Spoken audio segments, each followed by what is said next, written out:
Paltrocast. Congrats on Betrayal. How did you Thank you. wind up on this project? Did you know Roger or Robert? Nope. How did I? I can't remember. I think I was just offered it, which doesn't happen to me all that often. Certainly not in film. I think I was just offered it. And I knew Brian Vernell, who plays one of my sons in it. We had done a play. We had done two plays together. No, we'd done a play and a TV show. We were both in Slow Horses together. So I knew him. And I think I possibly look a little bit like him. So we could convincingly play father and son. So I think I was just offered it.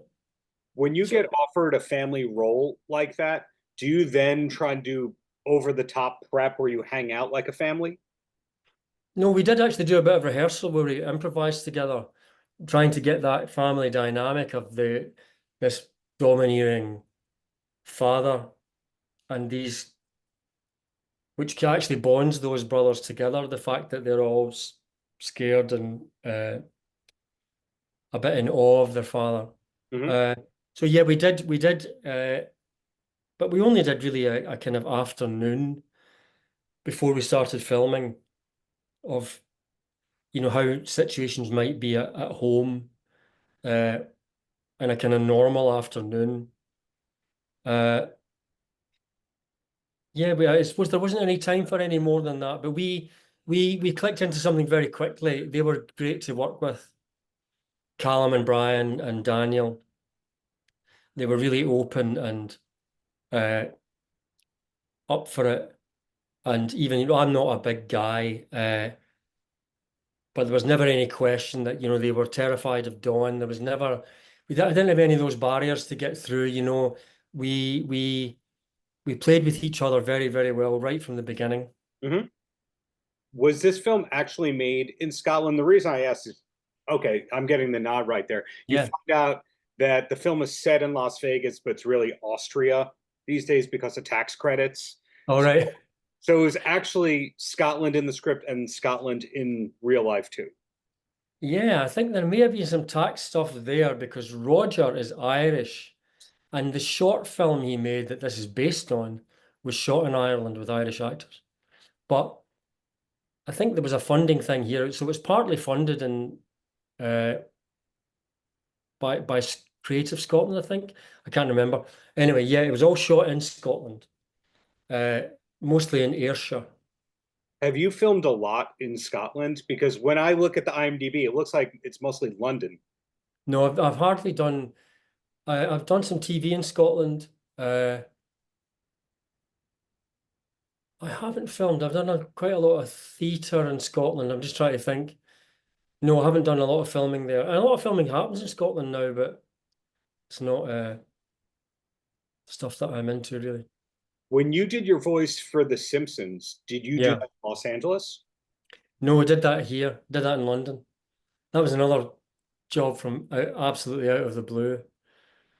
Then I was working in the West End and yeah, got this letter saying, would I do it? It was such a laugh. It's so amazing. One of the things I was most excited about was I had a scene with Lisa Simpson in it. And my name on the closing credits is over Bart. So I got the full Simpsons cachet. I was very excited about that. It was funny.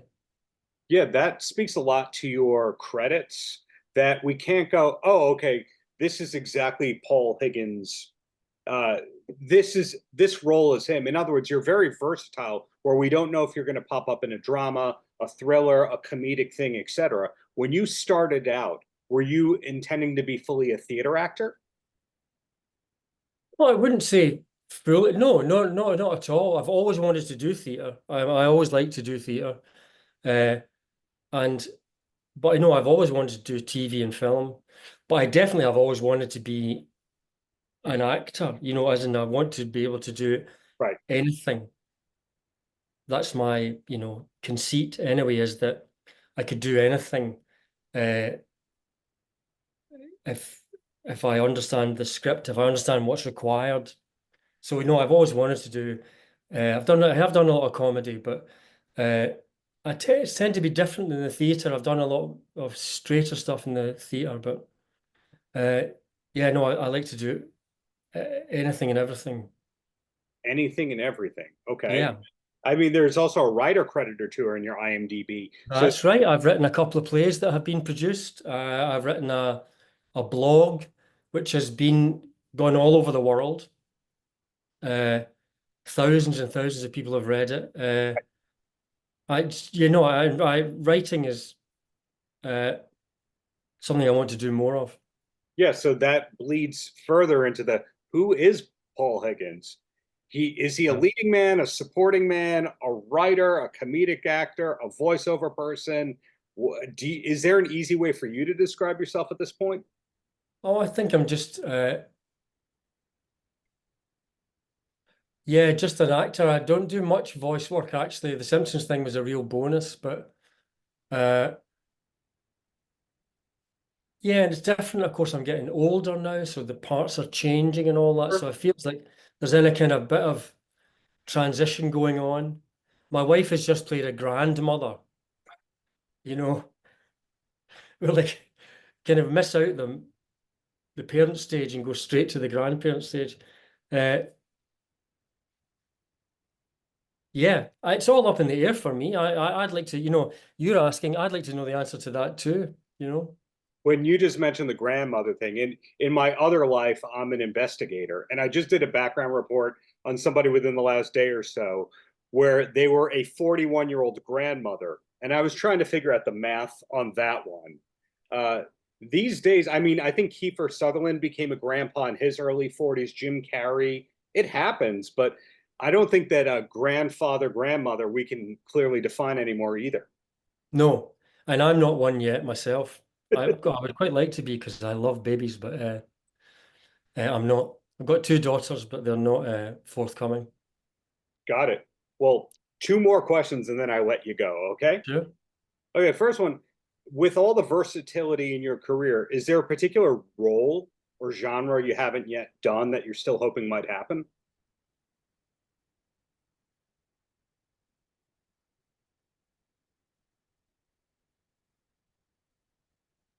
Well, you've stumped me there. I don't think there is. I mean, I haven't done Shakespeare for a while, but I've done a lot of Shakespeare. I've played heroes and villains in Shakespeare, and Sure. yeah, I've done a lot of comedy on stage and on TV. I quite like to, I suppose, more and more when I get scripts now that want kind of rage or anger or kind of uneducated thing. I'm a bit less patient for the, not impatient, but for myself, I think actually I really like quite complicated language. I like wrestling with complicated language, uh, and I prefer I prefer those parts, I suppose. Uh, yeah, I think that's the only thing I would look at. I would think, and that's good about getting older again and moving away from.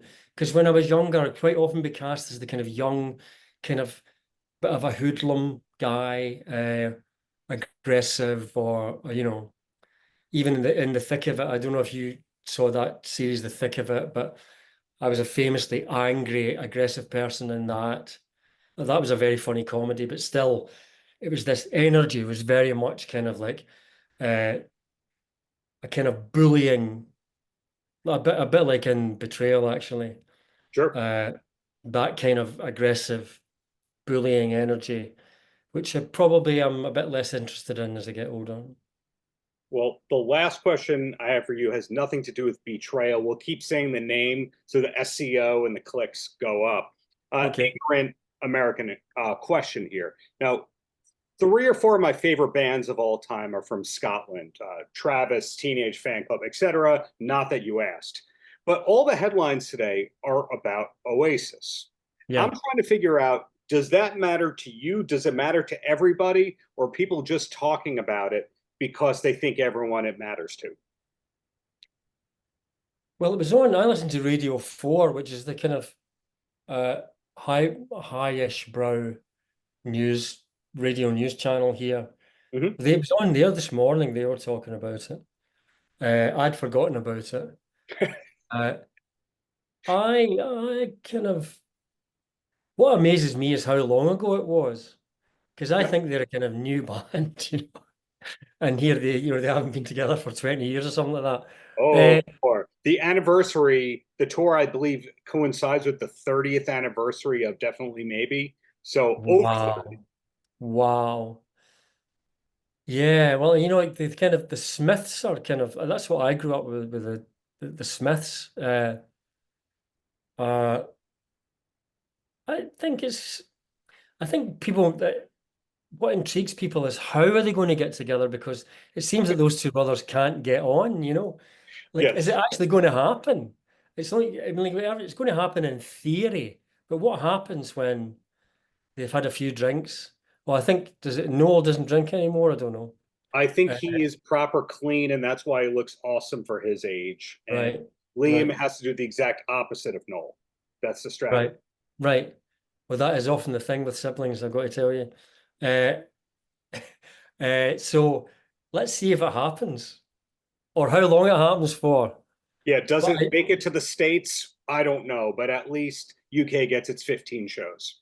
yeah, they must, they'll make a lot of money. Yeah. And presumably they would quite, if they maybe not need to make that money, but they would really like to make that money. So they have a very strong reason to make it work. But We'll we'll see. And see.